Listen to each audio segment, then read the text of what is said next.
সরকারি অ্যাপের বিরুদ্ধে ক্ষোভ, যাত্রীসাথীতেই ভরসা বাইক চালকদের। ভাড়া কাঠামো নিয়ে অসন্তোষ, বেশি কমিশন কাটা এবং বিমাসহ ন্যূনতম সুবিধার অভাবের অভিযোগ তুলে মঙ্গলবার থেকে রাজ্য জুড়ে ধর্মঘটে শামিল হয়েছেন বাইক ট্যাক্সি চালকরা। দুর্গাপুরের সিটি সেন্টার বাসস্ট্যান্ড এলাকায় বুধবার দুপুরে বিক্ষোভ দেখিয়ে চালকদের দাবি, তেলের দাম ও খরচ বাড়লেও আয় কমে যাচ্ছে। এই পরিস্থিতিতে রাজ্য সরকারের যাত্রীসাথী পরিষেবাকেই ভরসা করছেন তারা। চালকদের মতে, এখানে কমিশন কম ও স্বচ্ছতা বেশি থাকায় অনেকেই বেসরকারি অ্যাপ ছেড়ে এই প্ল্যাটফর্মে যুক্ত হতে চাইছেন।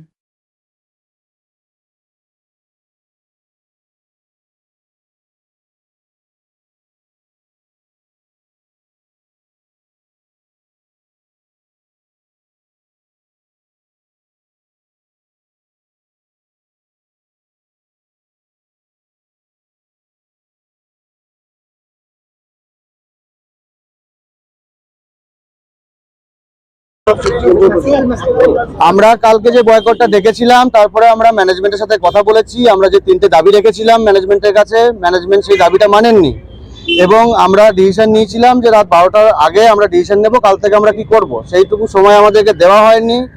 র্যাপিডোর ম্যানেজমেন্ট যে আছে দুর্গাপুর আসানসোল, যিনি দেখেন অরিত্র, উনি আমাদেরকে একটা থ্রেডিং দিয়েছে মেসেজের থ্রু, হোয়াটসঅ্যাপ চ্যানেলের মাধ্যমে এবং অ্যাপের মাধ্যমেও, যেটা আমাদের সবার অ্যাপে আছে।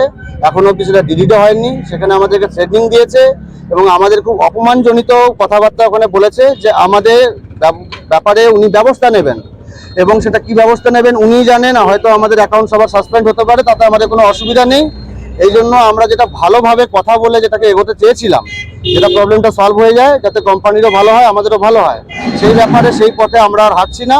আমরা এখন চাইছি পুরো র্যাপিডো বয়কট করবো। দুর্গাপুরে আমরা র্যাপিডোকে আসতে দেবো না। আমরা যাত্রী সাথী আর ওলাতে কাজ করবো।